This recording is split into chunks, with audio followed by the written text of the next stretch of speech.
आज की कहानी में आप सभी का स्वागत है। आज की कहानी है जादुई सेब। बहुत समय पहले की बात है। रामलाल नाम का एक व्यापारी था। उसके दो बेटे थे, रिंकू और पिंकू। वे दोनों एक दूसरे के बिल्कुल विपरीत थे। रिंकू लंबा था, पिंकू छोटा था। रिंकू पतला था, पिंकू मोटा। रिंकू बहुत दयालु था। वह सबकी मदद करता और हमेशा खुश रहता, तो वहीं पिंकू निर्दयी था और किसी की भी मदद नहीं करता, हमेशा उदास रहता था। रिंकू की अच्छाई देखकर सब उसकी तारीफ करते, लेकिन पिंकू के बुराई को देखकर कोई भी उसकी तारीफ नहीं करता। एक दिन दोनों भाई पाठशाला से आते वक्त रास्ता भटक गए और शाम हो गई। वे दोनों एक कुटिया में गए और रिंकू ने मदद मांगी। वहाँ एक बूढ़ी अम्मा रहती थी। रिंकू ने प्यार से कहा, अम्मा, क्या आप हमारी मदद करेंगी? अम्मा ने कहा, हाँ, तो हम रास्ता भटक गए हैं। वहीं पिंकू रूखे स्वर में कहा, हाँ, हमें रास्ता बता दीजिए। तो बूढ़ी अम्मा को अच्छा नहीं लगा, पर रिंकू के विनम्र स्वभाव से बूढ़ी अम्मा बहुत प्रभावित हुई और उन्होंने 2 टोकरी सेब लाए और एक टोकरी रिंकू को दिया, एक टोकरी पिंकू को दिया और घर जाने का रास्ता भी बताया।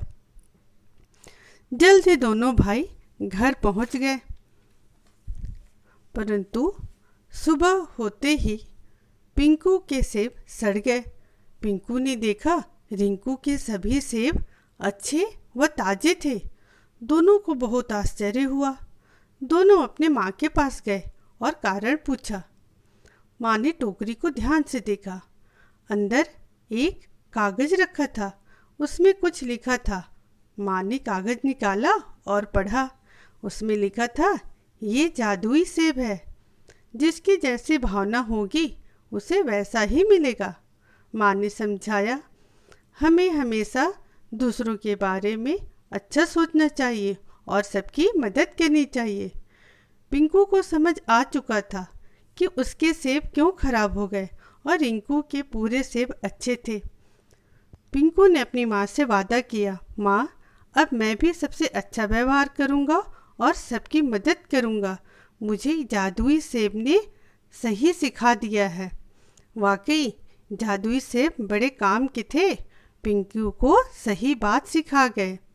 बच्चों, उसके बाद पिंकू के बदले व्यवहार से सभी उसके दोस्त बन गए और सभी उसकी भी तारीफ करने लगे और पिंकू खुश रहने लगा।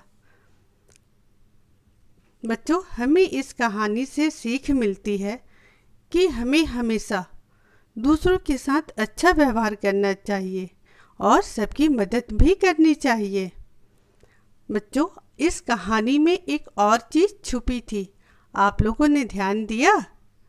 इस कहानी में विलोम शब्द थे, एक दूसरे का उल्टा अर्थ बताने वाले शब्द, जैसे लंबा, छोटा, पतला, मोटा, दयालु, निर्दयी, अच्छाई, बुराई, आना, जाना, अच्छा, खराब।